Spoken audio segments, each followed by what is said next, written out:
Hello friends, good morning. কেমন আছো তোমরা সবাই? আশা করি তোমরা সবাই অনেক ভালো আছো। আজকে বৃহস্পতিবার, আজকে আমাদের ঠাকুরের পুজো। পুজোর জন্য আমাদের এত ফুল তোলা হয়েছে, দেখো আমাদের নিজস্ব গাছের এতগুলো অপরাজিতা ফুল, টগর ফুল, জবা ফুলও প্রচুর ফুটেছে আজকে।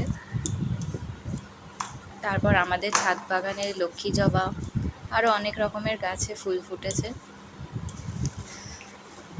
দোপাটি ফুল ফুটেছে, কত রকমের দেখাচ্ছি তোমাদের সব। সকাল সকাল ফুল তুলতে গিয়ে এত ভালো লাগে, নিশ্চয়ই তোমরা সবাই জানো যে ফুল তোলাটা কত আনন্দের জিনিস। আরও অনেক রকমের গাছ আছে, কিন্তু গাছগুলো ছোট, তাই এখনও ফুল দেয়নি। ফুল দিলে তোমাদের সাথে শেয়ার করব। আমার ভিডিওটি ভালো লাগলে লাইক, শেয়ার, সাবস্ক্রাইব করো। Thank you. আর যদি এরকম ভিডিও দেখতে চাও তো আমাকে জানিও কমেন্টে, আমি অবশ্যই আপলোড করব। Thank you.